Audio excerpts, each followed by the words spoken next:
Alright, recording this for the third time because I realized I'd never changed my settings. But I'll go through this real quick, right? I'll do a few things. I'll give you guys a quick understanding of what the most important things are that I see most people messing up on. And that's basically stats, right? So let's go through something. Basically, there are the enhancement level, which upgrades your main stat. Then you have your option 1, option 2. Let's go through this real quick. Your set effect is pretty important, obviously. It gives you percentage. That's the important part. It gives you percentage. Percentage is very good in PvE and PvP. Mainly in PvP. Your main stat and flat stats in general are generally not as good in PvP at all. The reason why is the stat in PvP is calculated basically base stats plus 10% of your bonus stats. And what that means is, if you look at the calculator here, or not the calculator, the data mine, you can see that in PvP, Gayun has way lower stats in PvP. So I'll read them off to you right now. So in PvP, you get around 6,000 HP, 860 attack, 250 defense, 358 crit, 394 hit, and 257 evade. That's 10% of your bonus stats off of implants and levels, and your gear, basically. So, why is substats so important? Is because your option 2 usually gives you percentage, your option 1 usually gives you flat. So why is T6 considered endgame gear? It gives you a purple static stat. Set effects for certain sets, like the SC gear gives you crit damage. It's a percentage. That's your option 1. You cannot change that. That's fine. But it gives you percentage. Mage gear gives you anti-ground damage. That's huge. So why is it so important to run something like T6 gear in PvP? Or just in general endgame content is why they're endgame gear. It's because it gives you percentage stats. As you can see, attack in PvP, so let's say you have 140 attack, right? In PvP. That is 14 attack in PvP. That's around 600, and that's around 860 attack plus 14. That's how much that actually gives you. So gear enhancement level doesn't actually do that much, but your percentage does. As you can see, you have a lot of percentages here that give you way more stats and damage calculations in general compared to flat stats. You can have a little bit more attack here, but in general, that actually would just give you like 17 attack. It's not that big of a difference, but the substats are. So you could run different sets. You could have a broken set, not even full attack speed or full attack. You could have 4 different pieces of gear, but with good substats, that's viable. It will destroy you in PvP. It's possible. So with this weapon, you can get up to 40% attack speed, which is really nice. So that's something I wanted to talk about, is how stats work in general. It's just it's 10% basically. Or if you want to do the lazy way, just cut everything in half. That could also work to an extent. But some other people I wanted to talk to you about is like Xiaolin. She has around 1017 hit, and Jane Doe has 652 evade. Someone with lower is 622 evade. So Jane Doe and Zhu Xiong can actually dodge Xiaolin. Why? You might think, okay, I have higher hit, it's a guaranteed hit. That's not how it is. It actually is hit rate, but if you do not have higher hit rate in this formula, then the evasion formula, it will not give you a guaranteed hit. So the evade formula is basically evasion plus or over evasion plus 800 and hit over a hit plus 1500. So Xiaolin's hit in PvP is actually 1017.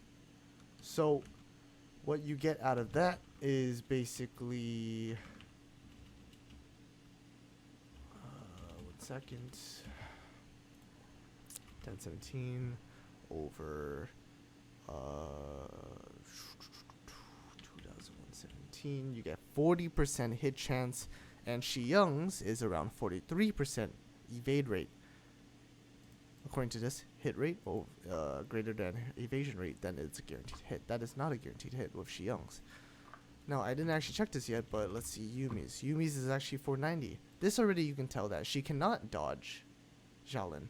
But with good substats or evasion set, she can dodge Xiaolin, which is the most important reason why she does run it.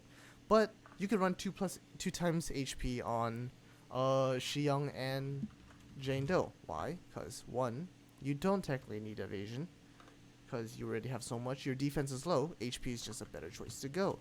Same with Shi Young, I believe. Her defense is not that much. Her evasion is good enough, and you can run 2 times HP to run more EHP. What EHP is basically effective HP. We will go into that later, but I want to finish evasion and hit first, because I want to explain things that people don't understand most of the time. Is that when evasion occurs, damage of the missed attack is original damage times 0.1 plus your hit rate. Basically, what evasion does is how much evasion you have is the chance that you dodge. But hit rate doesn't affect that. Hit rate actually affects how much damage you get back for a missed attack. That's something I want to point out. The biggest thing, though, is the guaranteed hit. It is more complicated than you think. But the simple calculation, let's just say, is if you can multiply your evasion rate by 1.875 and you can go over hit, you can dodge it. Evasion will also completely ignore critical damage, hit stuns, and knockbacks. Basically, CC in general, it's really nice. So, going back to it, why is EHP such an important thing? It's basically effective HP, how much you can actually survive, how much defense and HP you're getting out of a set. So, defense is not a linear stat. Well, defense is a linear stat. It will scale linearly with EHP multiplier. So, here's the formula. EHP is basically base HP and your stats and the damage taken. So, at the end, you can see here is EHP, base HP, times 100% for a percentage, plus your HP bonus stats, times 1,000 plus defense over 1,000. That's your damage taken. That's your damage reduction.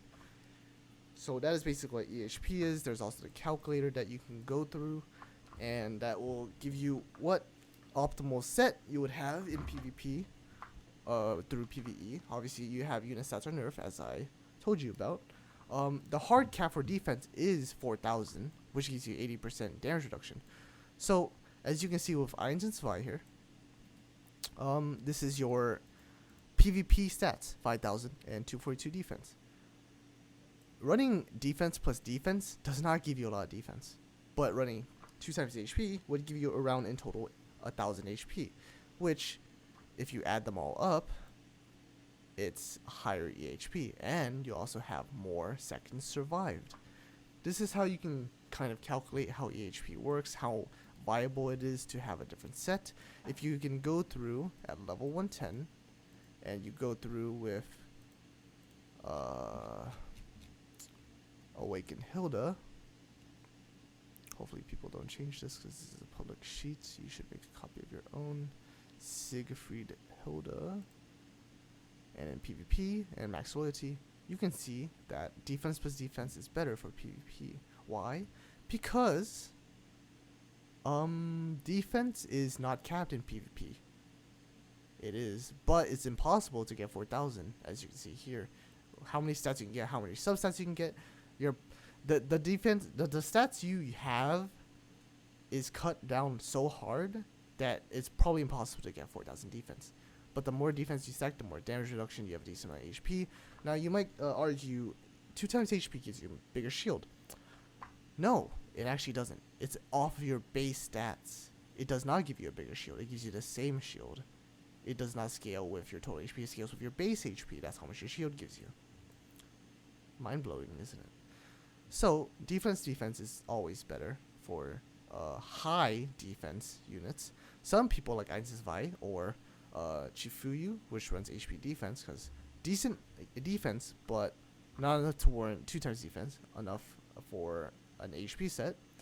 Twins has low defense.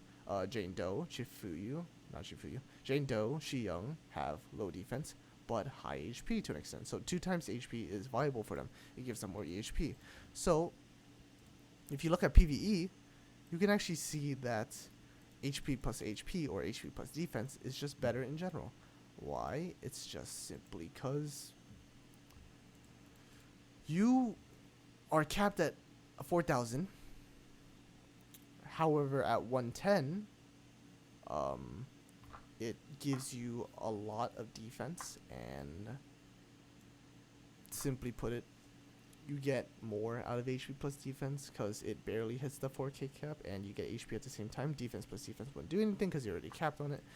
You can look at 100 Hilda, and you can see that HP defense is almost better in most of the cases.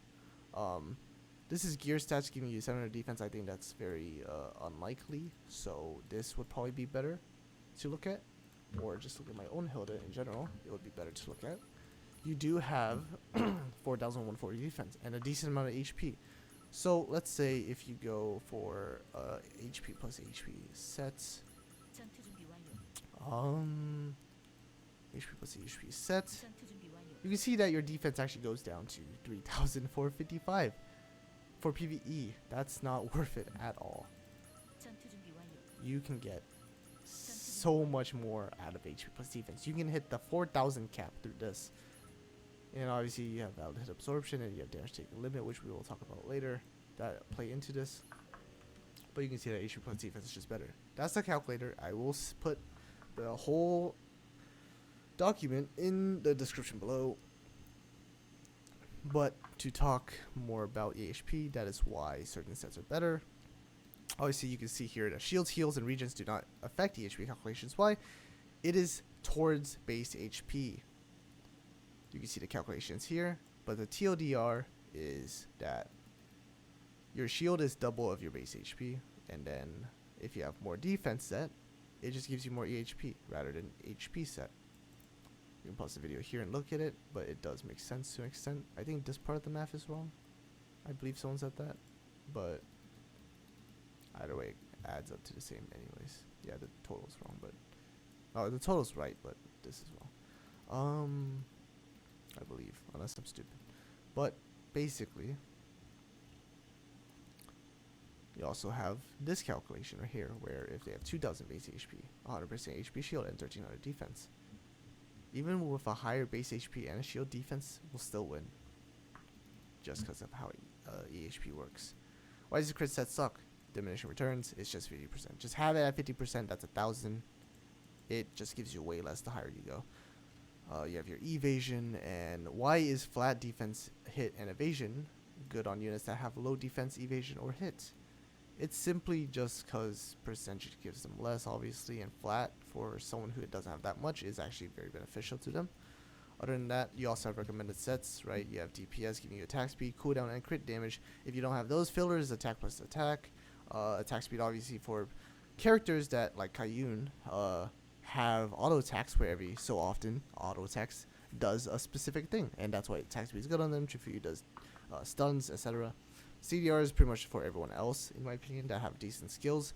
2 times attack for basically everyone else. Filler, attack speed for soldiers, obviously, because they have certain effects with the auto attacks. You have crit damage, pretty much Zhao only. Support's pretty much always cooldown, because supports uses their skills mainly. If you don't have enough cooldown sets, HP plus HP is not a bad idea. Tanks, obviously, you have these sets and their situational usage. HP plus defense, HP plus evasion, pretty much usually for Yumi. Yeah, keep 2 or 3 good sets for PvE, because some PvE stages have Shaolin in them, but mostly PvP. I'm not sure if I explained Elizabeth yet, but 1 or 2 hit substats could actually skip running the hit set on Elizabeth, so she could get enough hit set to actually viably hit an enemy for a decent amount of damage. or have a decent amount of hit. Otherwise,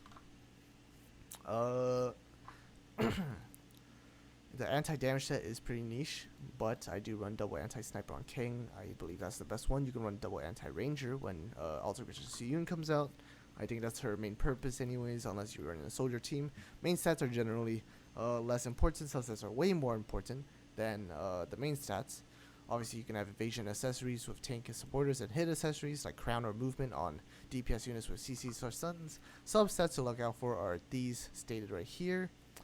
And it is viable, like I said, to run broken sets in order to use these subsets. You could have a Titan have one of each different set, but extremely good substats. He will destroy your shit. But yeah, attack speed, skill, haste are the biggest ones. And you also have ground anti-ground damage. What I explained was basically you could have anti-class damage, and that's both anti-air and anti-ground, but anti-ground's a little bit more better because most units in our game are ground units and most air units are very squishy in this game, so you honestly really don't need it. Anti-ground damage is pretty much every class, and that's really useful. You can also have anti-ground damage res, and that's more damage reduction on other people, or more damage reduction on your employee. So crit damage is pretty much only good on Xiao, but she actually prefers anti-ground damage. Why? Basically, it's multiplicative. Imagine your crit damage, right? You have a lot of crit damage. But why is anti-ground damage so much better? It's because the damage goes through anti-ground damage, gets amplified by that, and then crit damage amplifies that. That's basically how it works. It's really strong. I actually, through my failed recording, I did it on the recording. I actually switched, I enhanced from crit damage 22% to anti-ground damage. That's how serious I am about this. It is just better. You can also see that some main stats are actually really good on T6 gear. Certain uniques are really strong. Attack speed 28.9% for a main stat on Xiaolin. That's good. That's really good. And as you can see, I can try and get a decent amount. Excuse me. A decent amount of experience for this to get plus 10 to finish it 30%. But it's pretty hard to, so I'm probably not going to bother for a while. But yeah, that's basically why Xiaolin's just better with that. Crit damage res is a good substitute for anti-ground damage res, because at a point, they can't crit you. It's impossible to. As you can see here. All this good stuff, right? So, that is basically how stats work in this game. Now, I do want to go over mechanics, actually, as well. And mechanics in this game are pretty important to an extent. I do want to go over this Discord real quick. I sent this post myself. So, I want to go over a few mechanics. So, there is shields. Let's go over this real quick. I want to make the recording pretty short.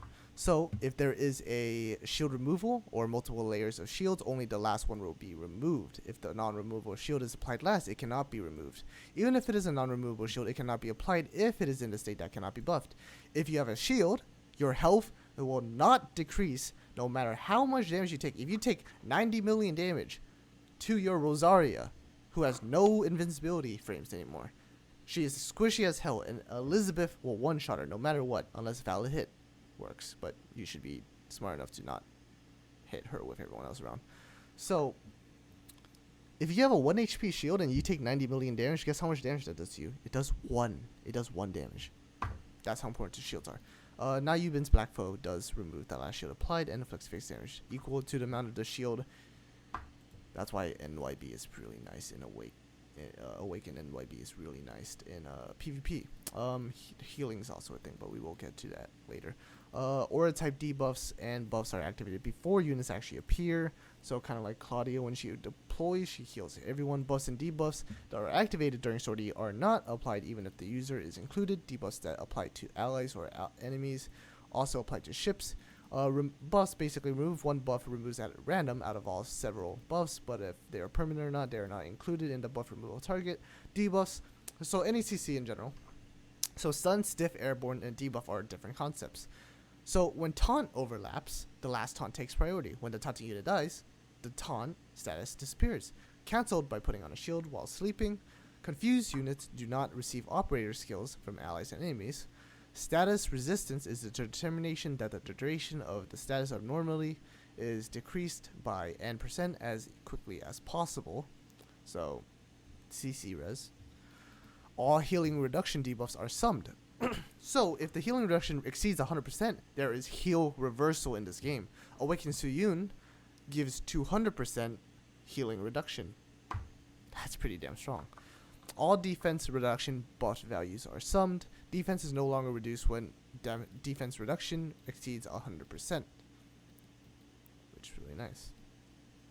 Hit and dodge is what I explained earlier. I summed it up as 1.87 times higher than the dodge. It is a hit. So if you can multiply your evasion and it goes over, you can dodge. If it goes under, you cannot dodge ever. It is a guaranteed hit. There's the calculation right there if you want to see it. So you need approximately 550 evasion to dodge Shaolin, basically. Other than that, you have your stats. Crit damage res is higher than opponent's crit damage. No critical strike occurs. That's very useful. So summons. Actually, I want to talk about this. All actions except for moon speed are proportional to attack speed. So your special, your ultimate is proportional to your attack speed. Summons during the animations are stated here. So with twins, Zwei not on the map yet, but is summoned by Eins. If Eins dies, Zwei also dies. If their HP drops below 0, it will also be destroyed immediately. During the landing process for Giannis, during the ground, you can take damage from ground attacks instead of air. So AI, specifically this, a lot of people do not understand this. It's pretty easy to understand. So there's the sequence that the created unit goes through in. Units that are not affected by the proclamation light status will look at the nearest unit with recognition range. The movement of the created unit goes through the following process. Basically, if they are within the recognition range, they will move towards it. If not, move towards the hostile ship. Check the nearest unit, change the direction. All skills, including basic attacks, go to the following process. Check the units within the skill recognition range. If not, go to the process of looking at the unit moving, which is this one right here. Then you cast the skill, then you activate the skill. The skill is cancelled if a stiffness abnormality occurs between skill casting and skill activation. So if your skill casting and skill activation gets interrupted by a ship skill or any CC or any attack in general, it will be cancelled. All units using skills by recognizing only their attack type using units as their target. So actually, if your auto ultimate on, you can attack air units with ground units, right? But if you have manual for Jake Walker, Yanzing, or Nanahara Chifuyu, you can actually attack enemies in the air with your ultimate ability, because they can damage air units, and this is if you manually do it. Characters whose ultimate gauge is full can manually cancel the sortie motion by using their ultimate during sortie. When a character that can only attack ground unit has an air attack roll in its ultimate, they will be cast. The skills that are activated during sortie buff, debuff machine go through the following process: creation, reservation, creation start, sortie skill activation, unit creation motion, and then unit creation complete. Characters that can attack with priority of anti-air units over, or air units over land units, are Karen Wong, Awakened Lee Soo-yoon, Lyudmila, which is a battle pass character. It's really nice. She tosses ships at people, psychonetic powers, psionic, ballista, and the anti-aircraft gun. Last thing I do want to talk about is damage taken limit and valid hit absorption. So, what is valid hit absorption? Basically, as you can see in the picture here, if you have 2 valid hits on Yumina's special attack, it will do the max amount of damage. To the first 2 valid hits you do, everything else does way less reduced damage. It is applied in the order from the attacking point, and exceeding deals significantly less damage. I haven't tested this yet, but Sylvia's attack does go through units into the middle of the battlefield. So I believe it might be towards the left and right, applied in the order of the attacking point, because it blows up in the middle and actually might prioritize people closest to the explosion zone center mass. So use as many units as you can to scatter incoming AoE damage. It's a very smart thing to do. That's how Rosario lives against Pendragon, aside from the shield method. It's how Rosario lives against other Rosarios, and etc. So valid hit is very important. Characters, SSR defenders, some of them, or SSRs in general, some of them have 100% valid hit absorption. What does that mean? That's 2 valid hits that they can absorb. Hilda has 200%. That is 3 valid hits they can absorb. Titan has 200% valid hit absorption. They can absorb 3 hits in total. So damage taken limit actually has a different calculation, in where basically with a certain calculation you have your damage taken reduced by a certain formula, which is, let's see, okay, so if you have Lee Yumi, right? Lee Yumi has, if I can find her, 10%, she has 10%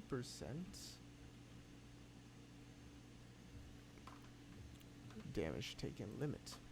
So what it means is if there's more damage than the 10% max HP limit, the damage will be reduced by the formula of 10% max HP plus, in parentheses, total damage taken minus 10% max HP times 0.2. So what does that mean? So if a Lee Yumi has 8k HP and she takes 3k damage, 10% of 8k is 800, so this does work. So the damage following will be 800 plus 3000 minus 800 times 0.2, and that equals to 1320 damage taken. That is a lot less damage. The lower it is, the better, obviously, and that's why Hilda takes a little bit less damage. But you also have to include the fact that there's damage reduction as well. There's also another thing that people do not know, and that's protect. When you're near your SSR defender, or if you're behind it, according to this picture, I believe you might be able to be in front of it as well if you're flying, you will receive the protect status, and that pretty much decreases a hefty amount of damage taken incoming from your ship or other units behind them. And protect is not applied to defenders themselves, but this is pretty important to know about. Obviously there's role advantages as well, 30% damage incoming and outgoing to certain classes. This does not mean that rangers cannot kill strikers. They can, if they have high enough damage output or high enough crit damage output, or enough substats, like I said, anti-ground damage. They can kill the opposite class. Same as snipers being able to kill defenders, or strikers being able to kill snipers. It's possible. Other than that, that should be everything that I wanted to discuss in terms of stats in this game.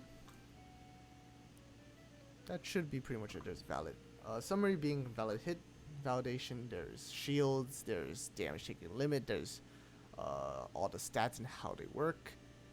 I believe that's everything that I wanted to talk about. Obviously, if you do have future video recommendations, or you guys want to request something because you guys are curious about it, I will look into it, or if I already know it, I will make a video on it. Other than that, have a nice day, everyone. Hopefully everyone understands this to an extent. I forgot to put a disclaimer at the beginning, but this was unscripted and this was freestyle. I did not go through by a script, and hopefully it turned out well. Thanks for watching.